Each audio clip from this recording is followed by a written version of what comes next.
নমস্কাৰ, মই মজিদ। বন্ধুসকল, পলকতে চামক আজি সন্ধিয়াৰ 7টা গুৰুত্বপূৰ্ণ খবৰ। প্ৰথমটো খবৰ, বিজেপিৰ ৰাষ্ট্ৰীয় সভাপতি হোৱাৰ দিশে অসমৰ প্ৰাক্তন মুখ্যমন্ত্ৰী তথা বৰ্তমানৰ কেন্দ্ৰীয় মন্ত্ৰী সৰ্বানন্দ সোণোৱাল। কেইবাজনো জ্যেষ্ঠ বিজেপি নেতাৰ সৈতে চৰ্চাত আছে সৰ্বানন্দ সোণোৱালৰ নাম। আৰু যদিহে সৰ্বানন্দ সোণোৱাল বিজেপিৰ ৰাষ্ট্ৰীয় সভাপতি হয়, তেন্তে উত্তৰ পূৰ্বাঞ্চলৰ পৰা প্ৰথমগৰাকী ব্যক্তি হ'ব সৰ্বানন্দ সোণোৱাল, যিয়ে বিজেপিৰ শীৰ্ষ পদত অধিষ্ঠিত হ'ব। বিজেপিৰ ৰাষ্ট্ৰীয় সভাপতি হ'ব নেকি কেন্দ্ৰীয় মন্ত্ৰী সৰ্বানন্দ সোণোৱাল? ৰাষ্ট্ৰীয় সভাপতিৰ দৌৰত কেন্দ্ৰীয় মন্ত্ৰী সৰ্বানন্দ সোণোৱাল। কেইবাজনো জ্যেষ্ঠ বিজেপি নেতাৰ সৈতে চৰ্চিত হৈছে এইবাৰ সৰ্বানন্দ সোণোৱালৰ নাম। শীঘ্ৰেই বিজেপিয়ে ঘোষণা কৰিব নতুন ৰাষ্ট্ৰীয় সভাপতিৰ নাম। আৰু সন্ধান চলিছে কেন্দ্ৰীয় মন্ত্ৰীসভাত অন্তৰ্ভুক্ত হোৱা জে.পি. নাড্ডাৰ উত্তৰসূৰীৰ। RSS নেতৃত্বৰ ঘনিষ্ঠ ৰূপে চৰ্চালৈ আহিছে সৰ্বানন্দ সোণোৱালৰ নাম। বিহাৰ বিধানসভা নিৰ্বাচনৰ পূৰ্বে জনজাতীয় নেতাৰূপে চৰ্চাত আছে সৰ্বানন্দ সোণোৱাল। বিজেপিৰ এই পৰ্যন্ত 11জন সভাপতিৰ এজনো নাছিল অনুসূচিত জনজাতিৰ। আৰু সেই ক্ষেত্ৰত অনুসূচিত জনজাতিৰ এজন নেতাক সভাপতিৰ দায়িত্ব দিলে যাব এক বিশেষ বাৰ্তা, যাৰ কাৰণে সৰ্বানন্দ সোণোৱালৰ নাম চৰ্চাত আছে। লগতে উত্তৰ পূবৰ নেতা হিচাপেও বিবেচনাত আছে সৰ্বানন্দ সোণোৱালৰ নাম। কিয়নো এই পৰ্যন্ত উত্তৰ পূবৰ পৰা বিজেপিৰ কোনো এজন ব্যক্তিয়েও ৰাষ্ট্ৰীয় সভাপতি হোৱা নাই। সেয়েহে হয়তো অতি শীঘ্ৰেই বিজেপিৰ ৰাষ্ট্ৰীয় সভাপতি হ'ব পাৰে কেন্দ্ৰীয় মন্ত্ৰী সৰ্বানন্দ সোণোৱাল। পৰৱৰ্তী খবৰ, লাখ লাখ মুছলমান লোকলৈ জৰুৰী খবৰ। আজি ইছলাম ধৰ্মী লোকৰ বাবে সৌভাগ্যৰ নিশা। আজি পবিত্ৰ শবে বৰাত। আজি আল্লাহৰ ওচৰত ক্ষমা বিচাৰি দোৱা কৰিব লাখ লাখ মুছলমান লোকে। ইছলাম ধৰ্মীয় লোকৰ বাবে আজি বিশেষ দিন। আজি হৈছে পবিত্ৰ শবে বৰাত। ক্ষমাৰ বাবে, দয়াৰ বাবে আজি বিশেষ দিন। পূৰ্বপুৰুষৰ আত্মাৰ শান্তি কামনা কৰি আদায় কৰিব নামাজ ইছলাম ধৰ্মী লোকসকলে। আৰু আজি নিশা পালন কৰিব পবিত্ৰ শবে বৰাত। আল্লাহৰ ওচৰত ক্ষমা বিচাৰি দোৱা কৰিব মুছলমান সমাজে। আৰু শবে বৰাতৰ নিশাটো সৌভাগ্যৰ নিশা বুলি বিশ্বাস কৰে ইছলাম ধৰ্মাৱলম্বী লোকসকলে, যাৰ পৰিপ্ৰেক্ষিতত আজিৰ দিনটো বিশেষ বুলি গণ্য কৰা হয় ইছলাম ধৰ্মী লোকসকলৰ মাজত। পৰৱৰ্তী খবৰ, অৱসৰপ্ৰাপ্ত ACS বিষয়া কবিতা ডেকাৰ চৰম সিদ্ধান্ত। হস্ততাঁত বস্ত্ৰশিল্পৰ প্ৰাক্তন সঞ্চালিকা আছিল কবিতা ডেকা।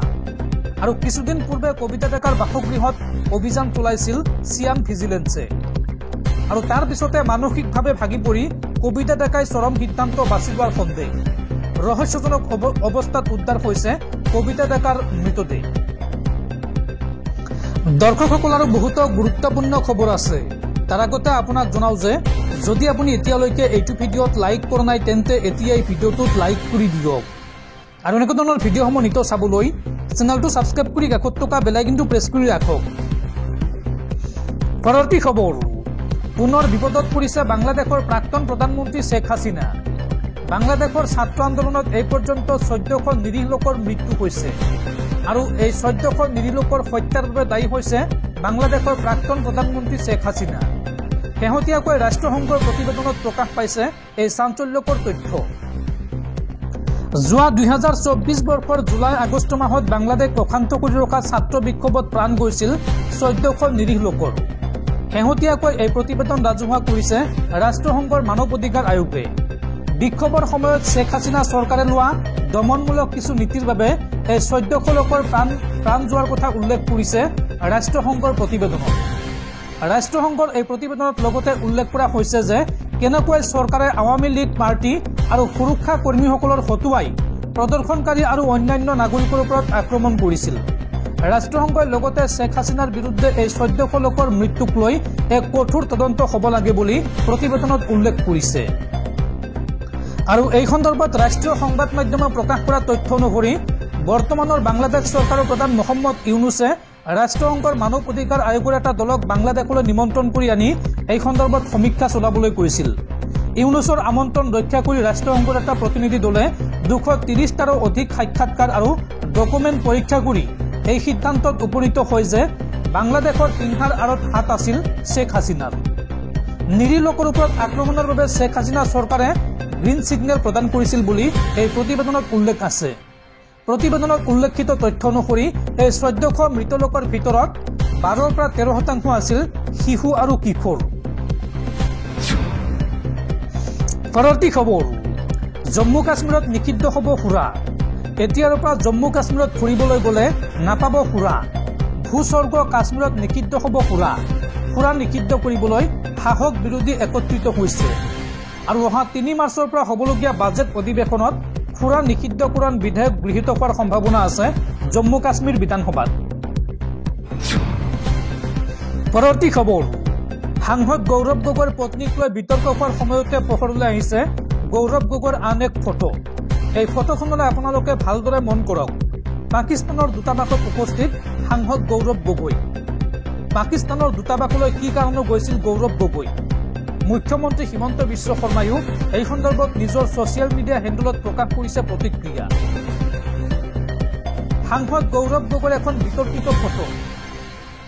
পাকিস্তান দূতাবাসত থকাৰ ফটো গৌৰৱ গগৈ।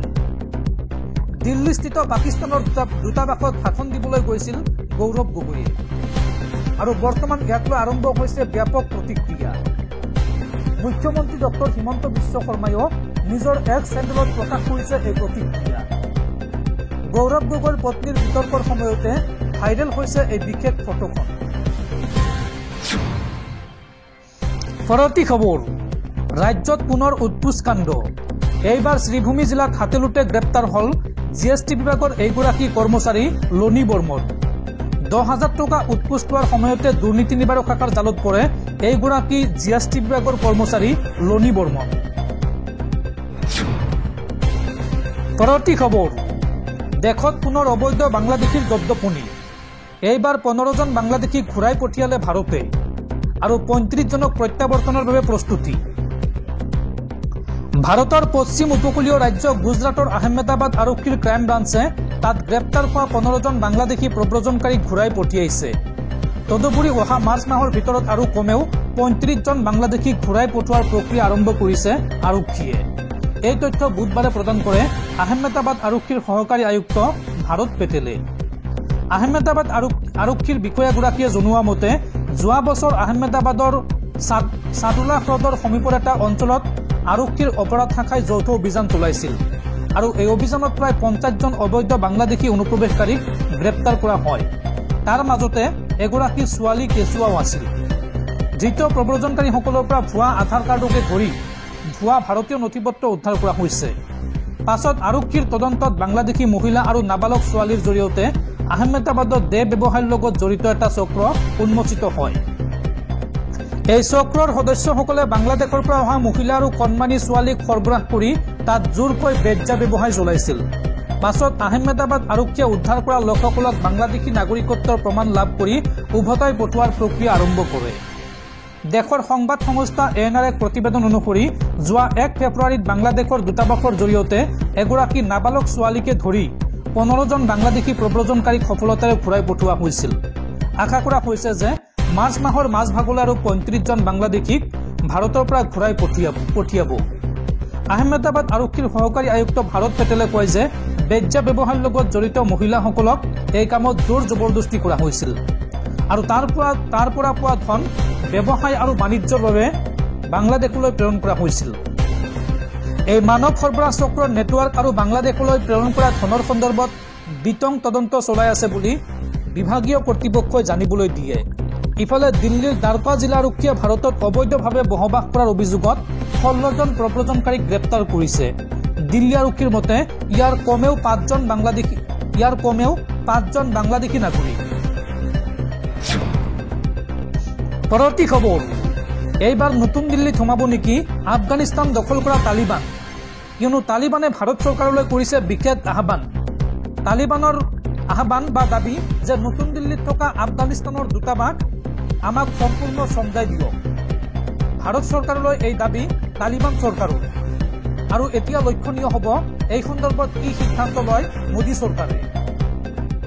আফগানিস্তানৰ তালিবান চৰকাৰে ভাৰত চৰকাৰক কৰিছে এটা ডাঙৰ অনুৰোধ। তালিবান চৰকাৰে বিচাৰিছে যে নতুন দিল্লীত থকা আফগান দূতাবাসৰ নিয়ন্ত্ৰণৰ দায়িত্ব সম্পূৰ্ণৰূপে ভাৰত চৰকাৰে গতাই দিয়ক আফগানিস্তানৰ তালিবান চৰকাৰক। তালিবানৰ সৈতে শেহতীয়া উচ্চস্তৰীয় কূটনৈতিক সম্পৰ্ক স্থাপন কৰাৰ পাছতে তালিবান চৰকাৰে এই দাবী ৰাখিছে ভাৰত চৰকাৰৰ সন্মুখত। উল্লেখ কৰা প্ৰয়োজন যে যোৱা বছৰৰ ডিচেম্বৰ মাহত ভাৰতীয় বৈদেশিক সচিব বিক্ৰম মিস্ত্ৰীয়ে ডুবাইত তালিবানৰ বিদেশ মন্ত্ৰীৰ সৈতে এক আলোচনাত বহিছিল। ভাৰতে তালিবানৰ সৈতে দ্বিপাক্ষিক সহযোগিতাৰ বাবে আলোচনা কৰিছে, যাৰ পৰিপ্ৰেক্ষিতত এই সুযোগ গ্ৰহণ কৰি তালিবানে ভাৰত চৰকাৰক কৰিছে এই বিশেষ আহ্বান। অৱশ্য তালিবান চৰকাৰৰ এই আহ্বান দলিয়াই পেলোৱা নাই ভাৰত চৰকাৰেও।